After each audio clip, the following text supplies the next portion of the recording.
तो चैप्टर का नाम है pair of linear equations in two variables. अब सबसे पहले इस चैप्टर का नाम देखते हैं कि इसका नाम ऐसा क्यों है कि pair of linear equations in two variables. तो सबसे पहले तो लीनियर इक्वेशंस, सबसे पहली क्या चीज़ है? Linear equations. अब पॉलिनोमियल्स में हमें पता है कि लीनियर इक्वेशंस का मतलब होता है ऐसे पॉलिनोमियल्स या ऐसी इक्वेशंस जिनकी डिग्री वेरिएबल की जो हाईएस्ट पावर हो, यानी कि डिग्री जो हो वेरिएबल की हाईएस्ट पावर वो सबसे ज़्यादा क्या हो? 1 हो। तो अगर किसी भी पॉलिनोमियल की हाईएस्ट पावर, वेरिएबल की हाईएस्ट पावर 1 है तो वो कहलाता है लीनियर। तो अब इस चैप्टर में हमें जो पढ़ना है तो वो कैसी इक्वेशंस होंगी? लीनियर इक्वेशंस होंगी, यानी कि कोई भी वेरिएबल होगा तो उसकी सबसे ज़्यादा पावर जो होगी वो कितनी होगी? 1 होगी। तो इसीलिए इसमें आता है लीनियर इक्वेशंस। तो इस चैप्टर में जितना भी जिक्र होगा वो किसका होगा? लीनियर इक्वेशंस का होगा।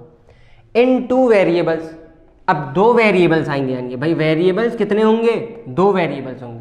तो जो लीनियर इक्वेशन होगी उसके अंदर कितने वेरिएबल्स होंगे? ज़्यादा से ज़्यादा 2 वेरिएबल्स होंगे। पेयर, पेयर यानी कि दो इक्वेशंस होंगी। भाई वैसे तो एक लिख सकते हैं कोई भी, जैसे किसी ने लिख दिया 2x + 3y = 5, लेकिन पेयर का मतलब क्या है कि इस तरह की एक और इक्वेशन होगी जो कि लीनियर होगी और 2 वेरिएबल में होगी। तो अब हमें इस चैप्टर में जो भी पढ़ना है वो इसी तरह की इक्वेशंस को पढ़ना है जो कि लीनियर इक्वेशंस होंगी और 2 वेरिएबल्स में होंगी।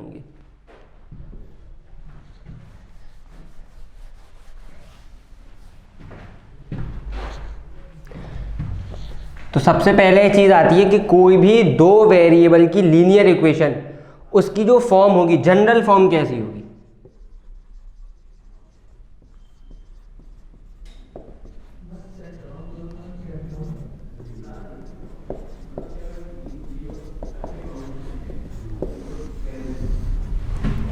कोई भी इक्वेशन जो कि इस तरह की लिखी होगी वो हमेशा linear equation in two variable होगी। ये उसकी जनरल फॉर्म है। अब इसके ऊपर कुछ कंडीशंस हैं। पहली कंडीशन ये कि ये जो कोफिशिएंट है, x का कोफिशिएंट, b यानी कि y का कोफिशिएंट, c यानी कि कांस्टेंट टर्म, ये तीनों जो होने चाहिए ये रियल होने चाहिए।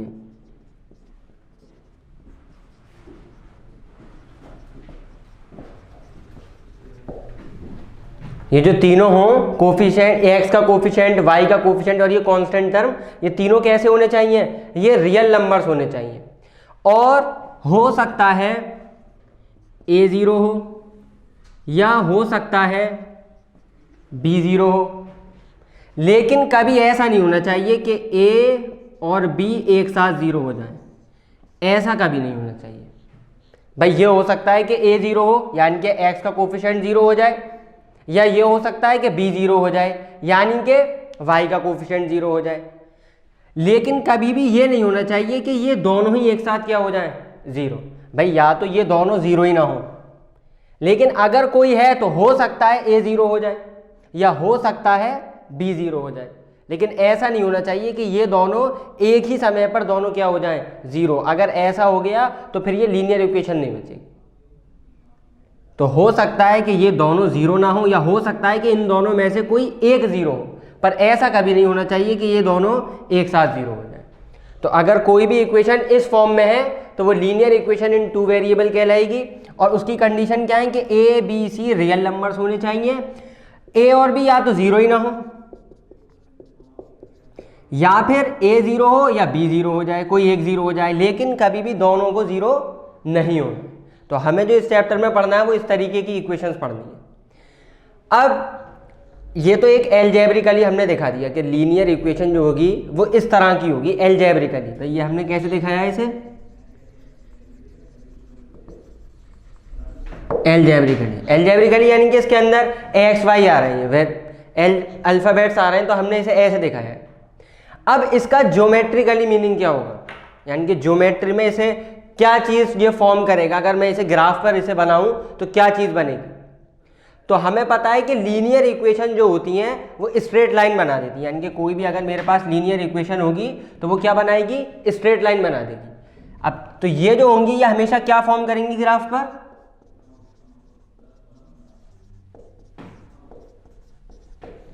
स्ट्रेट लाइन, यानी कि अगर मैं इन्हें जो है अपने ग्राफ पर प्लॉट करूंगा तो हमेशा इनकी शक्ल कैसी आएगी, यानी कि इनसे जो ग्राफ बनेगा वो कैसा बनेगा, स्ट्रेट लाइन बनेगा। अब बात करते हैं कि सॉल्यूशन क्या चीज़ होती है।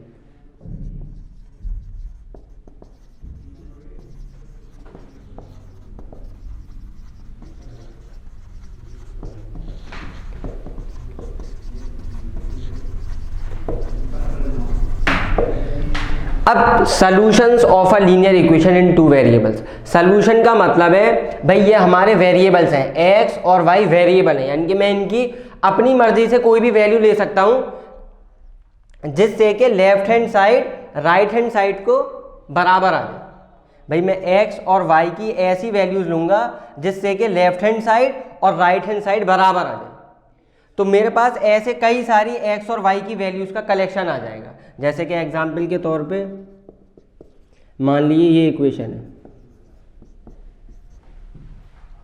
भाई ये लीनियर इक्वेशन है क्योंकि x की पावर क्या है 1, y की पावर क्या है 1, तो वेरिएबल की सबसे ज़्यादा पावर क्या है 1, तो ये लीनियर हो गई। और इसके पास दो वेरिएबल आ रहे हैं, एक वेरिएबल x आ रहा है और एक वेरिएबल y आ रहा है, तो यानी कि लीनियर इक्वेशन है टू वेरिएबल में।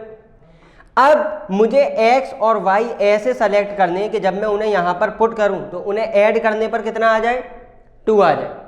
तो सबसे पहले हम कह सकते हैं कि अगर x 1 ले लो और y भी 1 ले लो, तो अगर मैं x की जगह 1 लिख दूं और y की जगह भी 1 लिख दूं तो 1 + 1 = 2 किसके बराबर आ जाएगा, ये राइट हैंड साइड के बराबर आ जाएगा। तो अब ये जो x और y मैंने ऐसे लिए जिससे कि left hand side right hand side के बराबर आ गई, तो वो क्या थे 1, 1। भाई सबसे पहले ऑर्डर्ड पेयर में x लिखा जाता है, बाद में y लिखा जाता है। तो यहाँ पर x कितना लिया था मैंने 1 और y कितना लिया था 1। जब मैंने 1, 1 लिया तो ये इक्वेशन को सेटिस्फाई कर गया, यानी कि left hand side right hand side के बराबर आ गई।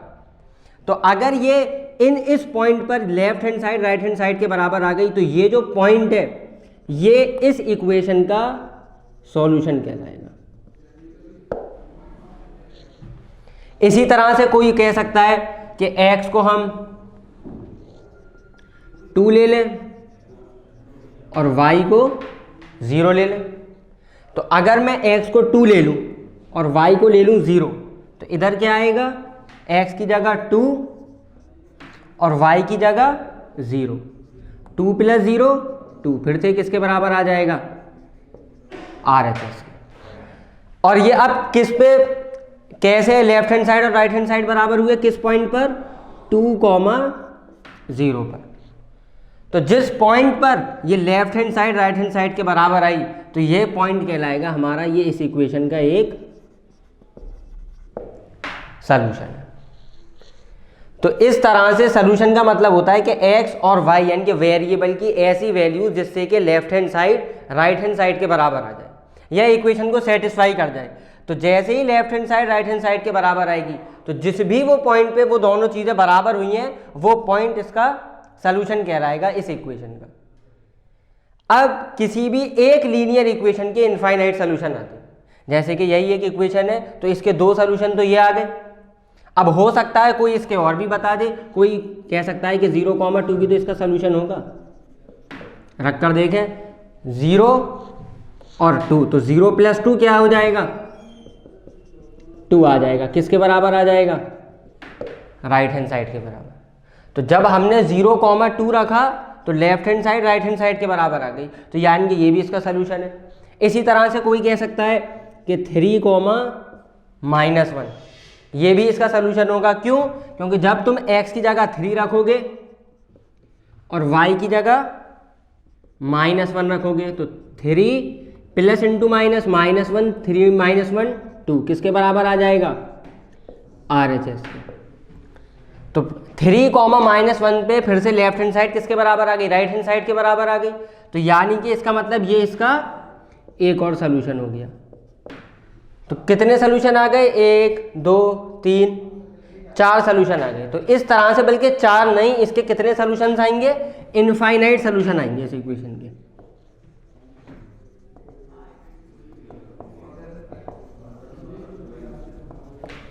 तो किसी भी एक लीनियर इक्वेशन के दो वेरिएबल में जो हो तो उसके इनफाइनाइट सोल्यूशन आते हैं। यानी कि अगर मेरे पास खाली कोई एक इक्वेशन दे रखी है जो कि दो वेरिएबल में है और लीनियर है तो इसके कितने सोल्यूशंस आएंगे? इनफाइनाइट सोल्यूशन आएंगे। अब अगर मैं इन सोल्यूशंस को 1, 1 को 2, 0, 0, 2, 3, -1 अगर इन सबको एक ग्राफ पे प्लॉट करूं तो ये क्या बना देगा? एक स्ट्रेट लाइन बना देगा। तो इसी वजह से इन इक्वेशंस को कहा जाता है linear equation in two variable. भाई दो वेरिएबल आ रहे हैं और लीनियर नाम किस वजह से पड़ा? क्योंकि ये स्ट्रेट लाइन बनाएंगे। जब भी मैं इन्हें प्लॉट करूंगा तो क्या बनेगा? एक स्ट्रेट लाइन बनेगी। तो इस वजह से इन्हें कहा जाता है पेयर ऑफ इक्वेशन, वो linear equation in two variables. अब बात करते हैं कि अगर हमारे पास दो इक्वेशंस हैं एक साथ, यानी कि एक इक्वेशन हमारे पास मान लें a1x + b1y + c1 = 0 और a2x + b2y + c2 = 0। तो अब अगर हमारे पास ये दो इक्वेशन है, अब ये पेयर हो गया। भाई एक थी तो खाली क्या था? Linear equation in two variable. अब अगर हमारे पास ये दो इक्वेशंस आ गई तो अब ये कहलाएगा pair of linear equations in two variable.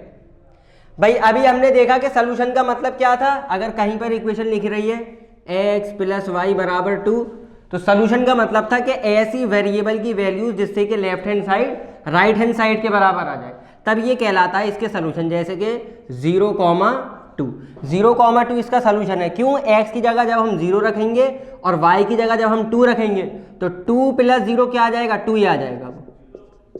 किसके बराबर आ जाएगा? राइट हैंड साइड के बराबर। तो ये इसका क्या हो गया? सोल्यूशन हो गया। अब हमें देखना है कि सोल्यूशन का मतलब इन दो इक्वेशन जब होंगी तब सोल्यूशन का मतलब क्या है।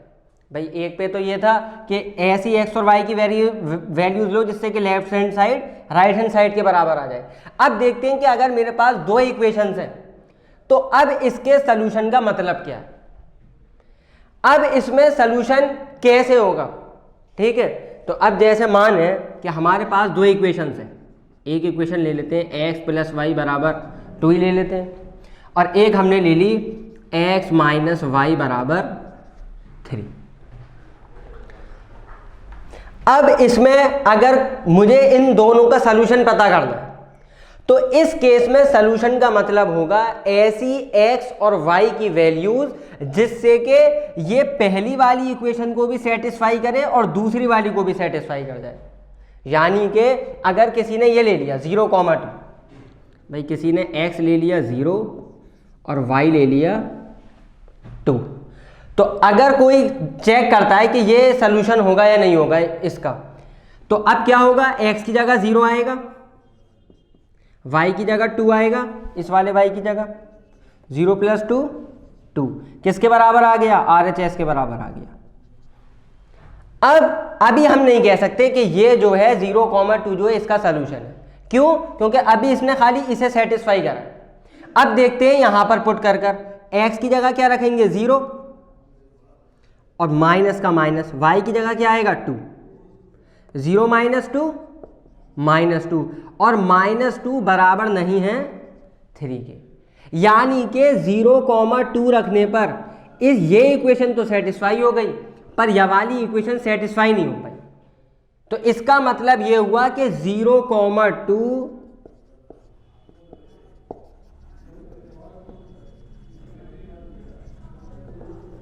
सलूशन नहीं है इस पेयर ऑफ लीनियर इक्वेशन का।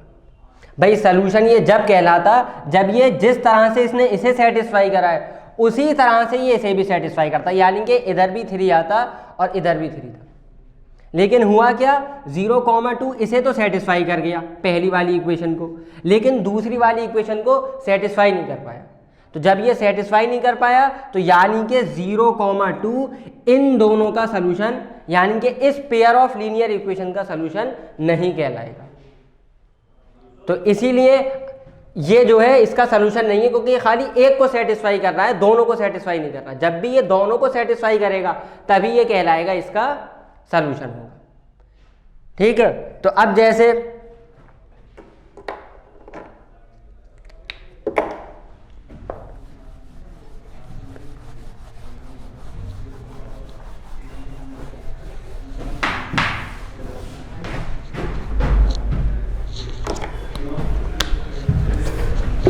अब जैसे ले लेते हैं equation x plus y equals to 2 and x minus y equals to 0। माने हमारे पास ये दो इक्वेशंस हैं, ठीक है। अब मान लो किसी ने x ले लिया 1 और y भी ले लिया 1। अब चलो चेक करते हैं 1,1 पे। तो अब x इधर क्या आएगा 1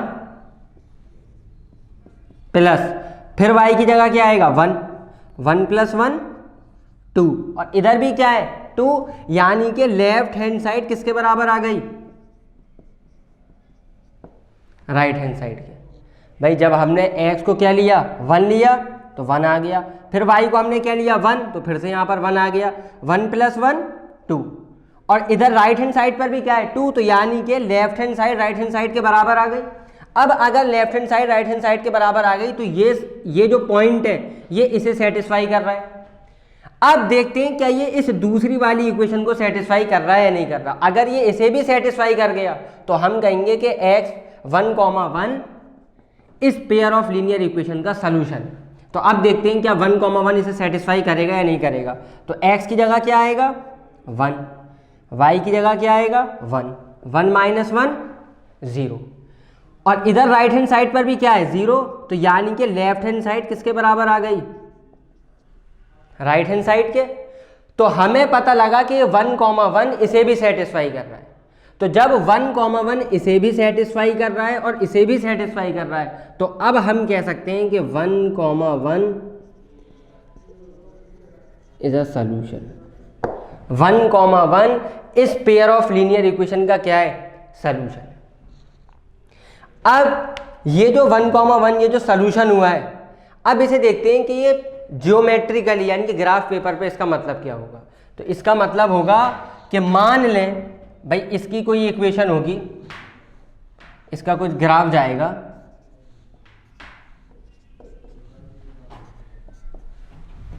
तो अगर इसका ग्राफ देखें तो इसका ग्राफ कैसे जाएगा,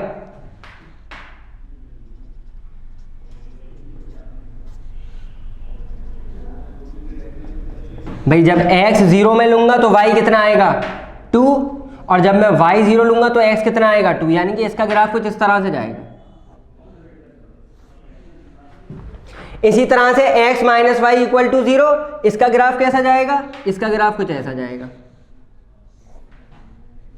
तो ये ग्राफ हुआ x minus y equal to 0 का और ये ग्राफ हुआ x plus y equals to 2 का। अब हमें पता है एक सलूशन था इसका 1,1। इस सलूशन का मतलब क्या था कि ये इसे भी सेटिस्फाई कर रहा है और ये इसे भी सेटिस्फाई कर रहा है। अब इसका मतलब ग्राफ पेपर पे क्या हुआ, इस ग्राफ पे इसका मतलब हुआ ये जो सलूशन आया 1,1, ये 1,1 ये बता रहा है कि ये दोनों लाइंस आपस में इंटरसेक्ट किस पॉइंट पे कर रही हैं। अब ये दोनों लाइंस किस पॉइंट पे इंटरसेक्ट कर रही हैं, इस पॉइंट पर। तो हर हाल में ये पॉइंट क्या होगा 1,1। तो जब भी दो इक्वेशंस का जो सलूशन आता है वो दरअसल ये बताता है कि वो दोनों लाइंस आपस में इंटरसेक्ट कहाँ करेंगी, कहाँ पर वो टकराएंगी। तो जैसे कि यहाँ पर ये 1,1 आया तो 1,1 इसे सेटिस्फाई कर रहा था और इसे सेटिस्फाई कर रहा था। तो ये 1,1 ये बता रहा है कि दरअसल ये दोनों लाइंस, अगर मैं इन दोनों लाइंस को ग्राफ पे प्लॉट करूं तो ये दोनों कहाँ पर इंटरसेक्ट करेंगी। तो क्या पॉइंट था 1,1, यानी कि ये दोनों लाइंस 1,1 पर इंटरसेक्ट करेंगी। अब 3 केसेस होते हैं।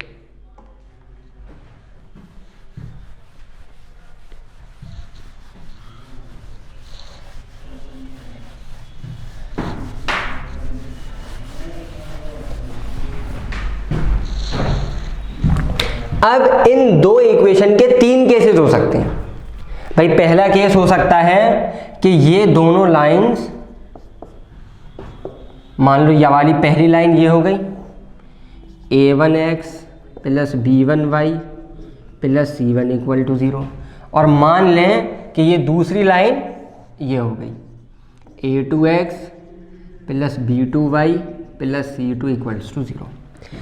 तो पहला केस तो ये कि ये दोनों लाइंस कहाँ पर इंटरसेक्ट कर जाएं, एक पॉइंट पर।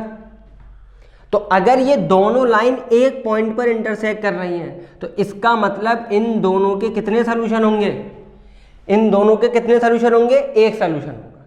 भाई एक ही तो पॉइंट पर इंटरसेक्ट कर रहा है ये, और इंटरसेक्ट करने का मतलब क्या है कि जहां पर भी ये लाइन इंटरसेक्ट करती है वो इनका सॉल्यूशन होता है। अब अगर ये एक पॉइंट पे ये दोनों लाइंस इंटरसेक्ट कर रही हैं तो इन दोनों के कितने सॉल्यूशंस होंगे, यानी कि नंबर ऑफ सॉल्यूशंस एक आएगा। कब, जब दोनों लाइंस, ये दोनों लाइंस आपस में इंटरसेक्ट कर जाएंगी, टकरा जाएंगी। दूसरा केस क्या हो सकता है,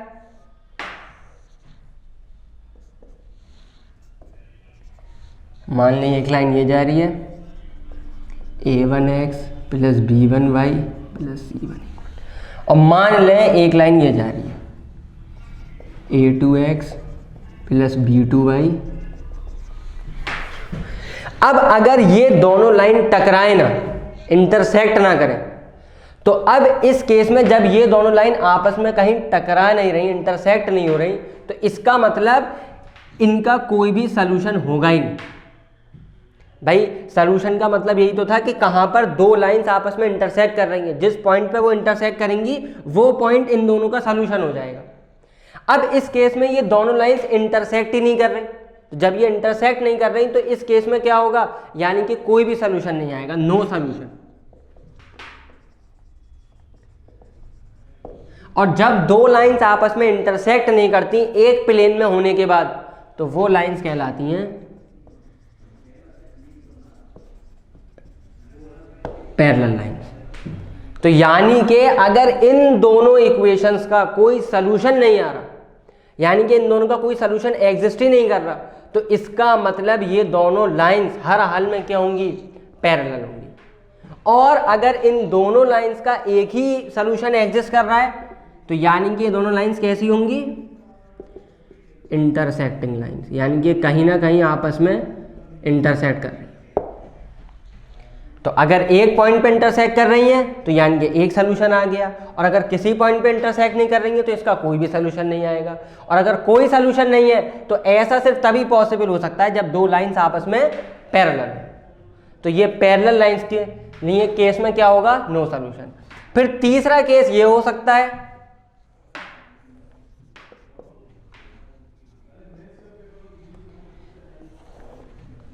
मान लें ये जा रही है a1x plus b1y plus c1 equal to 0, ये हमारी पहली लाइन जा रही है, और दूसरी लाइन भी ऐसे ही चली जाए, यानी कि इसी के ऊपर से ओवरलैप कर जाएं दोनों इस तरह से।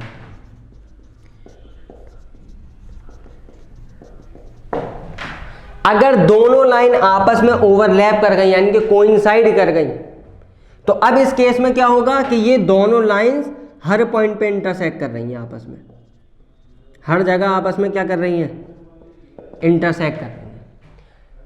तो इस केस में कितने सॉल्यूशंस आएंगे, इनफाइनाइट सॉल्यूशंस आ जाएंगे। भाई हर पॉइंट पे क्या हो रहा है, ये दोनों लाइंस आपस में, भाई पहली लाइन भी यही है और दूसरी लाइन भी इसके ऊपर से जा रही है, तो जब ये दो लाइंस एक के ऊपर एक कोइंसाइड कर रही हैं तो ये कितनी बार आपस में टकरा रही होंगी, इनफाइनाइट टाइम्स। तो जब ये इनफाइनाइट टाइम्स टकरा रही हैं तो इसका मतलब इसके कितने सॉल्यूशंस आएंगे, इनफाइनाइटली मैनी सॉल्यूशंस।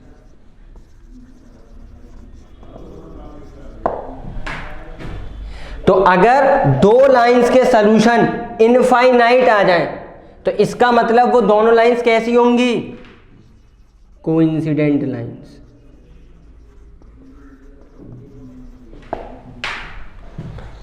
तो हमने ये बात पता करी कि सॉल्यूशन का मतलब होता है ऐसा पॉइंट जो इन दोनों को सेटिस्फाई कर जाए, और ग्राफिकली उसका मतलब क्या होगा या ज्योमेट्रिकली कि ये दोनों लाइंस, भाई ये पहली जो इक्वेशन है ये भी एक स्ट्रेट लाइन बनाएगी और दूसरी जो इक्वेशन है ये भी एक स्ट्रेट लाइन बनाएगी। तो जहां पर ये दोनों इंटरसेक्ट कर जाएं तो वो पॉइंट जहां पर ये इंटरसेक्ट कर रहे हैं ये जरूर इन दोनों का क्या होगा, सॉल्यूशन होगा।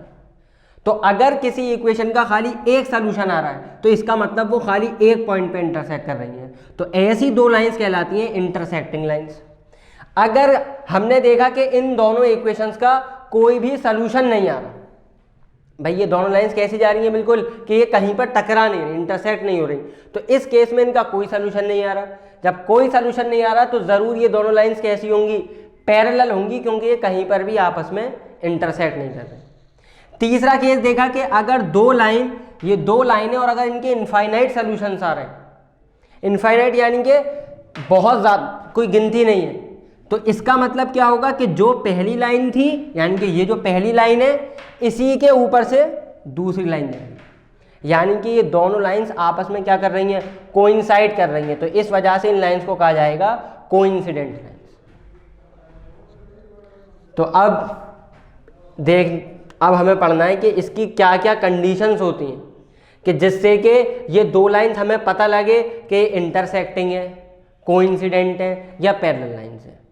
और एक और चीज़, अगर लाइन इंटरसेक्टिंग्स हैं तो कितने सोल्यूशन होंगे, एक। और अगर लाइन के इनफाइनाइटली मैनी सोल्यूशंस हैं तो दोनों लाइंस कैसी होंगी, कोइंसिडेंट, यानी कि ओवरलैप कर रही होंगी एक दूसरे को। और अगर पैरेलल लाइंस है तो उनका कोई भी सोल्यूशन नहीं होगा।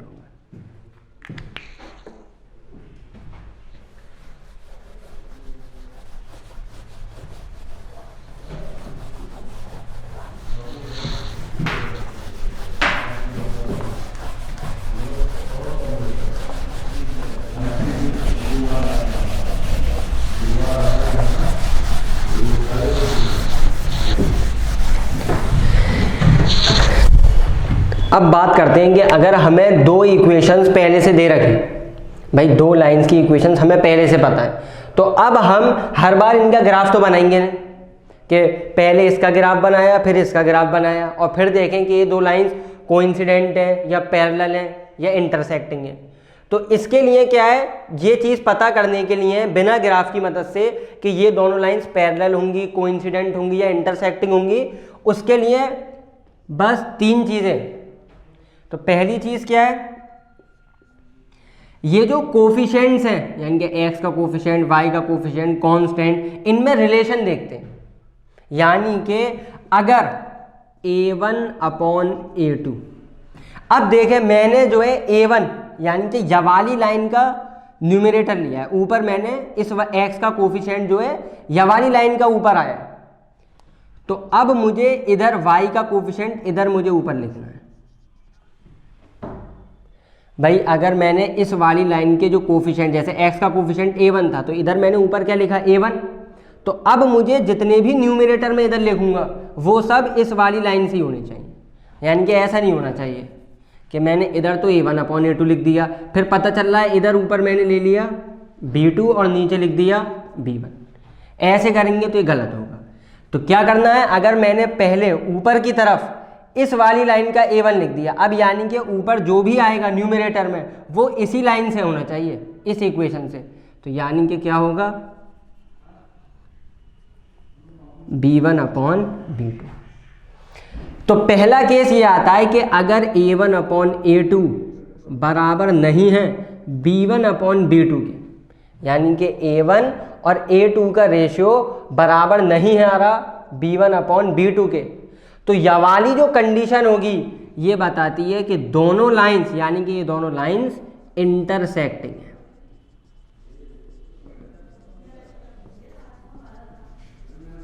यानी कि ये दोनों लाइंस कैसी हैं, इंटरसेक्टिंग। ये जरूर कहीं ना कहीं आपस में क्या हो रही होंगी, इंटरसेक्ट कर रही होंगी। और अभी बताया कि अगर दो लाइन इंटरसेक्टिंग है तो उनके कितने सॉल्यूशंस आ सकते हैं, एक। तो यानी कि इस केस में जो इन दोनों के सॉल्यूशंस होंगे वो क्या होंगे, यूनिक सॉल्यूशन।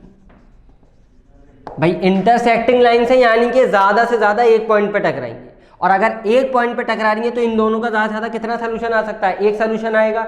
और एक सॉल्यूशन का मतलब इन दोनों का यूनिक सॉल्यूशन होगा। अब दूसरा केस आता है a1 upon a2 equals to b1 upon b2 not equals to c1 upon c2। अगर यह वाली कंडीशन आ जाए, यानी कि a1 अपॉन a2 का जो रेशियो है वो बराबर है b1 अपॉन b2 के रेशियो के, लेकिन बराबर नहीं है c1 अपॉन c2 के रेशियो के, तो इस केस में कोई भी सॉल्यूशन नहीं आएगा, नो सॉल्यूशन। अब जब कोई सोल्यूशन नहीं आ रहा तो ये कंडीशन कब होती है, जब दो लाइंस का कोई सोल्यूशन ना आए, दो लाइंस का कोई सोल्यूशन नहीं आ रहा, इसका मतलब ये दोनों लाइंस कहीं पर इंटरसेक्ट नहीं कर रही। अब जब इंटरसेक्ट नहीं कर रही तो ये दोनों लाइंस फिर कैसी हो गई, पैरेलल लाइंस। तीसरी चीज आती है A1/A2 equals to B1/B2 equals to C1/C2। अगर A1/A2 का रेशियो बराबर है B1/B2 के रेशियो के, बराबर है C1/C2 के रेशियो के, अगर ये तीनों रेशियोज बराबर आ गए तो इसका मतलब है कि इन दोनों लाइंस के इनफाइनाइट सॉल्यूशंस होंगे।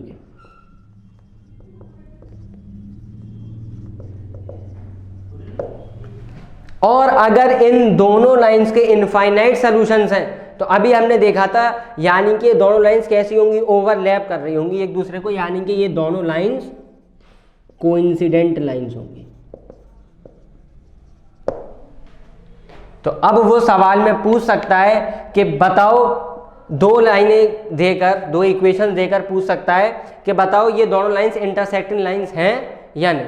तो इंटरसेक्टिंग लाइंस की कंडीशन क्या है कि A1/A2 बराबर नहीं होना चाहिए B1/B2 के। या फिर वो ये पूछ लेगा कि बताओ ये जो दो लाइन आपको दो इक्वेशन जो गिवन है तो इसके कितने सोल्यूशन आएंगे। तो क्या करना है, हमें चेक करना है A1/A2 B1/B2। अगर ये बराबर नहीं आए तो यानी कि एक सोल्यूशन आएगा।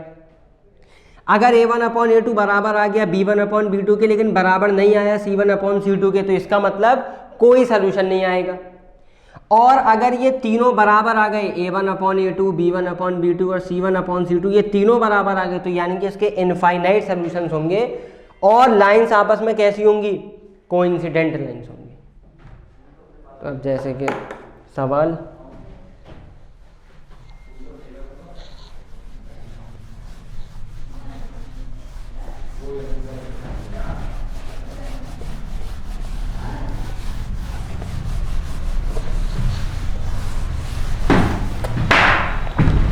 जैसे कि फॉर एग्जाम्पल, जैसे पिछला सवाल लिया था x + y बराबर 2 और x - y बराबर 0।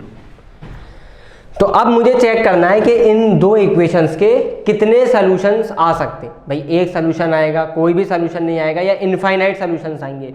तो क्या करेंगे, सबसे पहले देखते हैं A1 A2 B1 B2 और C1 C2 क्या है। तो मान लो पहले कंपेयर करते हैं, A1x + B1y + C1 = 0, A2x + B2y + A1 का मतलब x का कोफिशिएंट, यहां पर x का कोफिशिएंट क्या है 1, तो A1 हो गया 1। B1 का मतलब y का कोफिशिएंट, y के साथ यहां पर क्या है 1, तो B1 हो गया 1।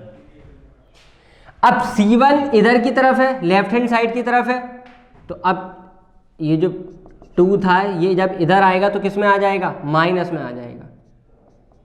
तो यानी कि C1 कितना है, -2। अब चलो इस इक्वेशन को इससे कंपेयर करते हैं। x का कोफिशिएंट A2 और यहाँ पर x के साथ क्या है 1, तो A2 आ गया 1। फिर यहाँ पर y के साथ क्या है B2 और यहाँ पर y के साथ क्या है -1, तो B2 आ गया -1।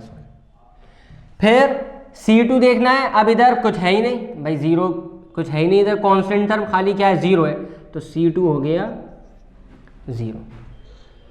तो सबसे पहले चीज देखते हैं A1/A2 कितना होगा। तो A1/A2 को अगर चेक करें तो A1 कितना है 1 और A2 कितना है 1, तो यानी कि A1/A2 आ रहा है 1/1। अब चेक करते हैं B1/B2, तो B1 कितना है यहाँ पर 1 और B2 कितना है -1। तो B1/B2 को अगर हम चेक करें तो ये आएगा -1/1 और A1/A2 क्या था 1/1। तो अब यहां से हम देख सकते हैं कि A1/A2 बराबर नहीं आ रहा है B1/B2 के। तो अगर A1/A2 बराबर नहीं आ रहा है B1/B2 के, तो इसका मतलब इन दोनों इक्वेशंस का एक सॉल्यूशन होगा, यानी कि ओनली यूनिक सोल्यूशन, यानी कि इन दोनों इक्वेशंस के कितने सॉल्यूशंस हो सकते हैं, एक सॉल्यूशन होगा। या फिर हम ये कह सकते हैं कि ये दोनों लाइंस कैसी लाइंस हैं, इंटरसेक्टिंग लाइंस।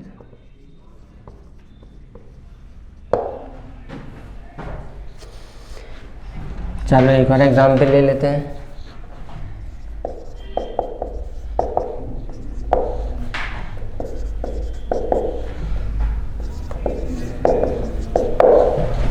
अब ये दो इक्वेशंस दे रखी हैं, अब हमें दोबारा से चेक करना है कि इसके किन दोनों इक्वेशंस के कितने सॉल्यूशन आ सकते हैं।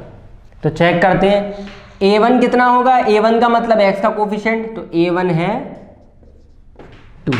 भाई x का ही तो कोफिशिएंट होता है a1, तो a1 कितना हो गया 2। b1 यानी कि y का कोफिशिएंट, y के साथ क्या है यहाँ पर 1।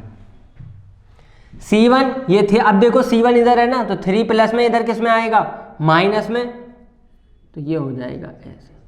तो c1 कितना आ गया -3। अब इसी तरह से चलो इस पर आते हैं, x का कोफिशिएंट क्या होगा a2, तो a2 कितना है 4। y का कोफिशिएंट क्या होगा b2, तो b2 हो गया 2। अब ये प्लस में इधर किस में आएगा, माइनस में, तो c2 कितना हो गया -5। अब चेक करते हैं a1 अपॉन a2, तो a1 अपॉन a2 कितना होगा, a1 कितना है 2 और a2 कितना है 4, 2 से काटेंगे क्या आएगा 1/2। तो यानी कि a1 अपॉन a2 कितना आया 1/2। अब चेक करते हैं b1 अपॉन b2, तो b1 अपॉन b2 चेक करें तो b1 कितना है 1 और b2 कितना है 2, तो यानी कि b1 अपॉन b2 कितना आएगा 1/2। अब चेक करते हैं c1 अपॉन c2, c1 कितना है -3 और c2 कितना है -5, तो c1 अपॉन c2 आएगा 3/5। तो अगर हम ऑब्जर्व करें a1 अपॉन a2 1/2 और b1 अपॉन b2 ये भी 1/2, यानी कि a1 अपॉन a2 बराबर है b1 अपॉन b2 के। लेकिन अगर आप चेक करें c1 अपॉन c2, तो c1 अपॉन c2 कितना है 3/5, यानी कि a1 अपॉन a2 था 1/2 और b1 अपॉन b2 कितना था 1/2, तो ये दोनों तो बराबर है। लेकिन c1 अपॉन c2 कितना आ रहा है 3/5, तो 3 यानी कि c1 अपॉन c2 इन दोनों के बराबर नहीं आ रहा, तो ये दोनों बराबर हैं मगर c1 अपॉन c2 के बराबर नहीं है। और ये कंडीशन कब होती है, जब दो लाइंस पैरेलल, और पैरेलल होने का मतलब क्या है कि इन दोनों इक्वेशंस का कोई भी सलूशन नहीं होगा।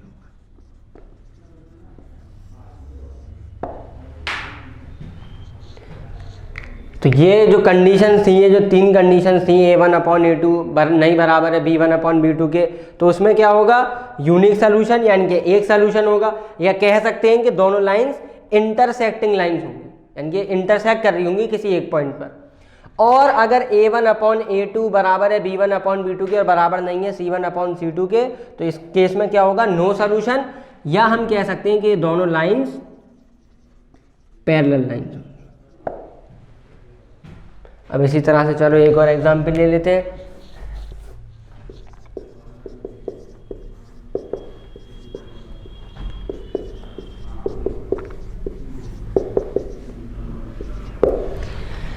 अब हमारे पास पहली इक्वेशन ये 3x + 2y = 5, 12x + 8y = 20। अब हमें चेक करना है कि कितने इन दोनों के सॉल्यूशंस आ सकते हैं, नंबर ऑफ सॉल्यूशंस कितने होंगे। भाई एक सॉल्यूशन होगा, एक भी सॉल्यूशन नहीं होगा, या इनफाइनाइट सॉल्यूशंस होंगे।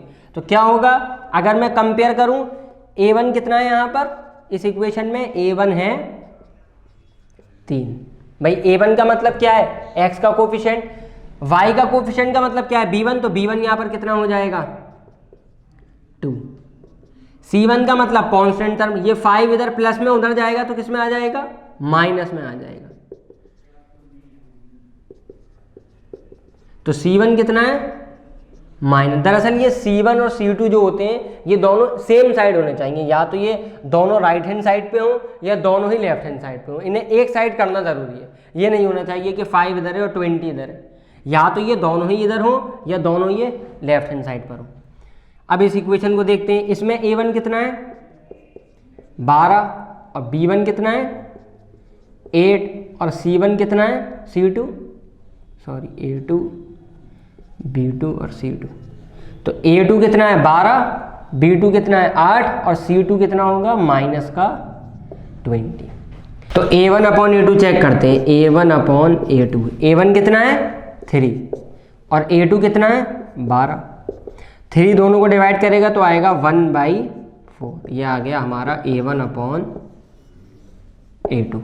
अब चेक करते हैं B1 अपॉन B2, तो B1 अपॉन B2, B1 कितना है 2 और B2 कितना है 8।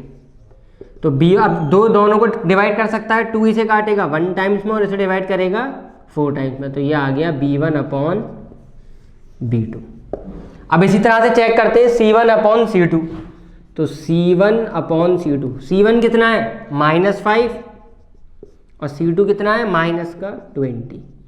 अब माइनस से माइनस कट जाएगा, 5 से काटेंगे तो ये 1 टाइम में और ये कटेगा 4 टाइम्स में, तो ये आया C1 अपॉन C2।